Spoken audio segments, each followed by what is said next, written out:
Welcome and hope you're doing well. We're going to discuss the motorcar life story of Darcus Howe with 5 character traits and reveal those highs and lows about this UK civil rights campaigner. Hopefully it will inspire or even motivate you, as we only judge a person by their character, not race, colour or religion. So please click and subscribe below to join our multicultural family if you are new. My name is Bobby A. Said. I am the founder of the Emma Show.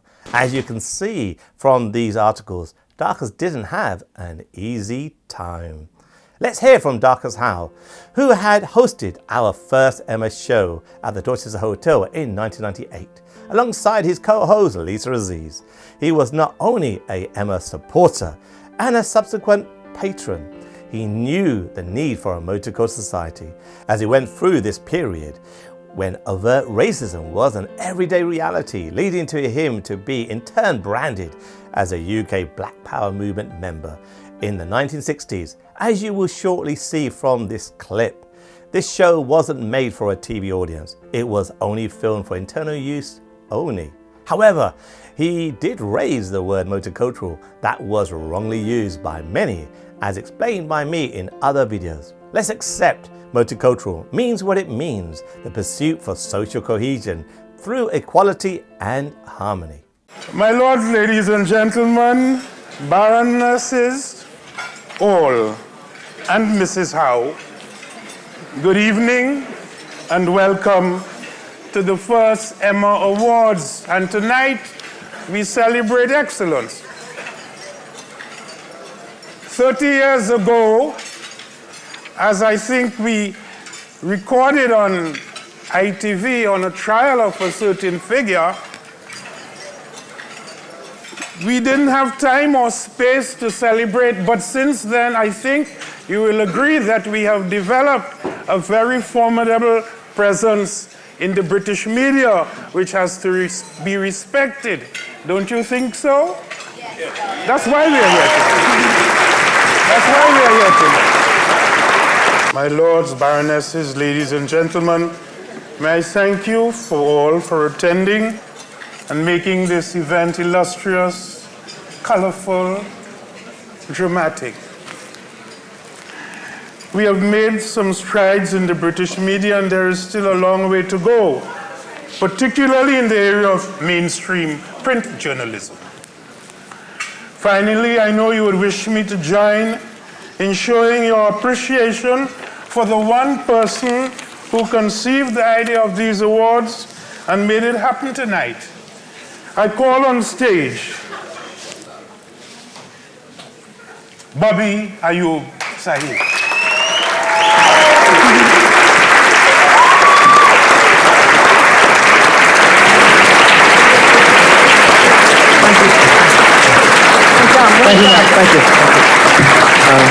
Thank you. Bit tired, as you can imagine, but I'm really glad you all enjoyed yourself and it went really well. I just want to say 2 thank yous, apart from the many thank yous that I could say. I could be here forever, and I don't want to do that. One is for GK News, whose unconditional support has really helped me immensely. And also provide the main course for today, and NatWest's commitment and vision of being the main sponsor for this award. Thank you very much for being here. Thank you. Number 1, passion. Born Leighton Rhett Radford Howe in 1943 in Trinidad, the son of Lucille Howe, a teacher, and Cipriani Howe, an Anglican priest. He was schooled at Queen's Royal College in the port of Spain, where he had won a scholarship. Following his time at Queen's Royal College, he would move to England at the age of 18, arriving in Southampton in 1961 on the SS Antilles.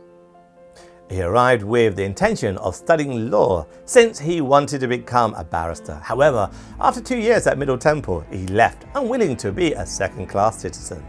It was also during this time where he became interested and involved with journalism and the Black Power politics. Due to this, he would leave England in 1969 to return to Trinidad, where his uncle and mentor, the Cyril Lionel Robert James would inspire him to combine writing and political activism. He would take up a role as an assistant editor for Vanguard, the weekly newspaper of the Oilfields Workers Trade Union, but he would only stay with the publication for a short time before going back to the UK. It was here where his involvement with the British Black Panther Movement would begin, and where he would take up the nickname Darcus that stayed with him forever. As a young adult, he would meet Malcolm X and Stokely Carmichael in 1965 and in 1967, respectively. These encounters made an extremely deep impression on young Darcus, encouraging him to participate in the May 1968 demonstration in Paris. However, he would see the shortcomings of the self-appointed Vanguard parties among Parisian students. Learning from this, he would adopt a more effective model of political organization in the Black Power movement, which was growing in the US and the Caribbean. He would travel to Montreal in October 1968 to participate in the Congress of Black Writers, where he would discuss the philosophy of organizations with Walter Rodney, then joining H. Rap Brown and Gwen Patton in organizing the Ocean Hill-Brownville campaign in Brooklyn to promote black community control of education across New York. No different than what's happening now with Black Lives Matter issues under the race theory discussion. His next major campaign after that would be in Trinidad, where during his time as a journalist for the Vanguard, he galvanized support for the Black Power upheavals of February and April 1970. The square in Port of Spain would be filled with black working class people, debating, rationalizing together and organizing themselves. It would bring the government to its knees for a time. To Darcus, this was a success, as Black Power also entailed the liberation of women. It's clear Darcus was deeply passionate about the causes that had involved himself in. He would find like-minded people and together would mobilize community-led movements and help rally the voice of disadvantaged groups unprecedented in the UK and beyond. Number 2, compassion. In 1973, Darcus established the Race Collective, where, unlike a traditional political party, members were not trying to set agendas or win converts. Rather, through their magazine, Race Today, they published news of grassroots campaigns in Britain and abroad for 15 years. Among members included Layla Hussein, a deputy editor, and who later became his wife, dub poet Linton Kwasi Johnson, a member of the Mango 9, Barbara Bees and Farouk Dondi, who was the commissioning editor of Channel 4 television from 1984. The group would provide support when female Asian workers went on strike at Gunswick Film Processing Laboratories in 1976 in Willesden. In the same year, when the Bengali Housing Action Group provided an organizational basis for squatting in vacant properties in Tower Hamlet, the group would show their support by creating the largest squat in Europe that year. The group's largest campaign would be following the New Cross fire in 1981, which involved the death of 13 black young people from a suspected racist attack in southeast London, which was met with indifference from the Thatcher government, the mainstream press and the police. Rather than let this slide in the public eye, Darcus organised a day of action, which would become the largest political demonstration by black people in Britain on a working day, with more than 20,000 people, mostly ethnic minorities, who marched through London, which proved to be a powerful demonstration. While the police got involved, scuffles were rare, but the demonstrations were not without backlash. Swamp 18, a massive escalation of stop and search, attempted to bolster police control over London's black community. This raised tension to a breaking point, leading to the 3-day Brixton riots. Darcus had described it as an insurrection of the masses of the people. In a short amount of time, Darcus became a key figure in 2 of the most notable campaigns against racism within a span of less than a decade. It's clear that Darcus had a strong kindred spirit. with those who had been on the receiving end of inequality.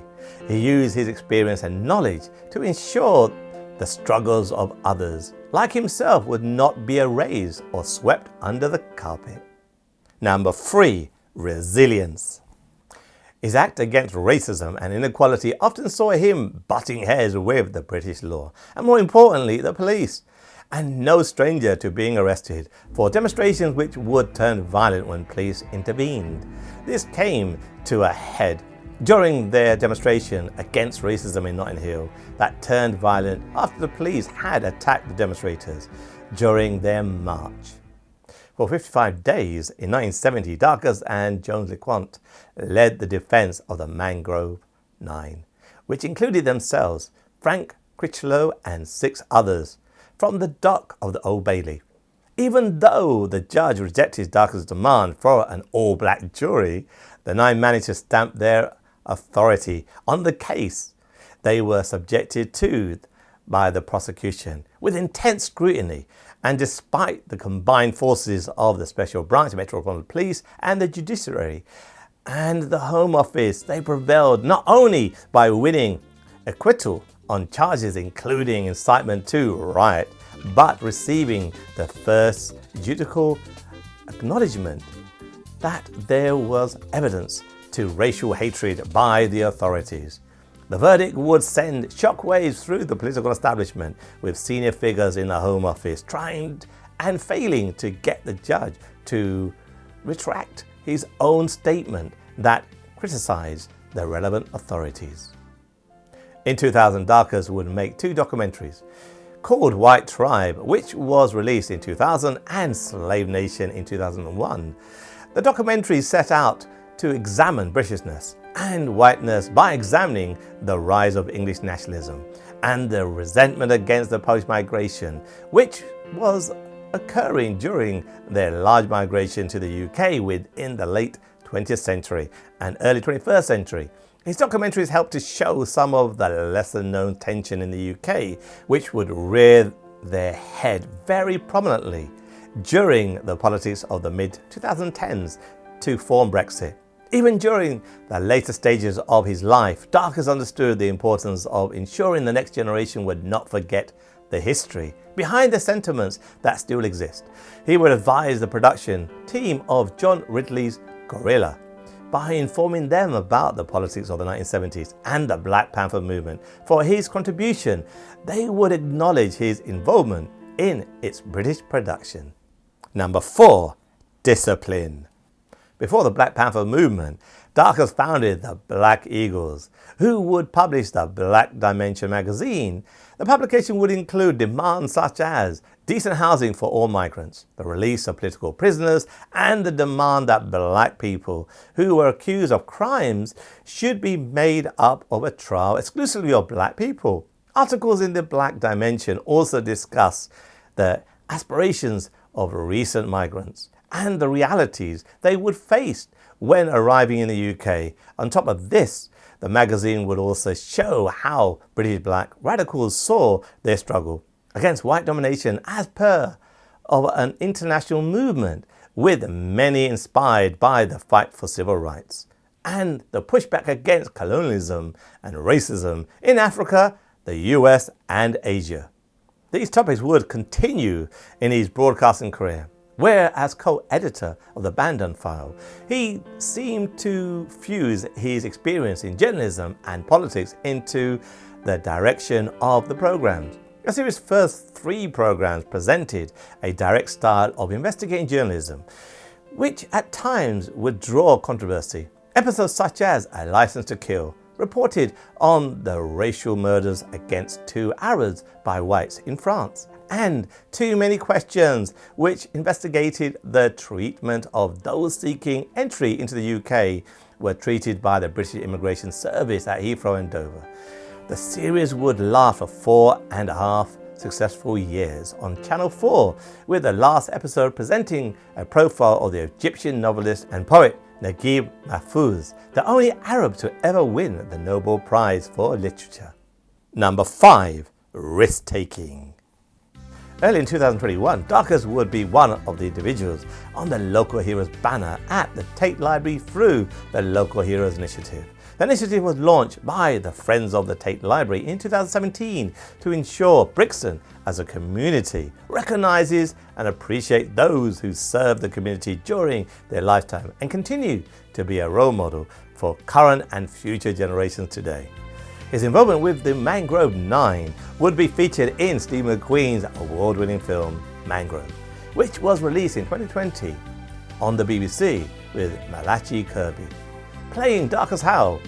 The film itself is part of a critically acclaimed film anthology series, which tells stories about the lives of the West Indian migrants in London between the 1960s and 1980s. Darcus' action having left deep impression on those who knew him like me as a civil rights campaigner and role model. Throughout his life, he was known to be a strong influence on his contemporaries and successors. On the 4th of January 2022, people online from around the world, with many Brixton residents and distinguished visitors, came together to see a plaque on Relton Road that was unveiled in honour of Darcus Howe, who had passed away on the 1st of April 2017.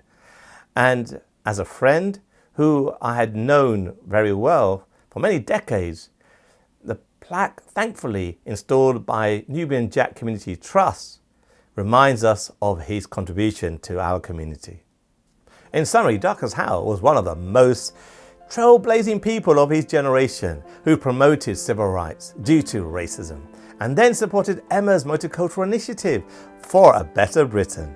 He has led campaigns and influenced many for human rights campaigns through his civil rights initiatives against institutional racism. Much of the freedom we've enjoyed by us today can be attributed to Darcus Howe and his colleagues, but his legacy also reminds us that the fight for equality goes on. Why don't you leave us a comment and share your own thoughts about Darcus Howe, about his lifelong fight against oppression, with his goals to challenge stereotypes by highlighting the merits of one's humanity, irrespective of ethnicity, creed, sexuality, agenda, and a lot more. Would really appreciate a like or even a subscribe, and if possible, please donate on Patreon, however little the amount, to support this channel's ongoing mission to undertake multicultural campaigns. And remember, it's what's inside that counts, a motto we've used at the Emmas. We are grateful to Darcus for helping us to launch our multicultural initiative in 1998 at the Dorchester Hotel, London. That has helped to define what multicultural really means. So, until next time, thank you for watching and keep it multicultural.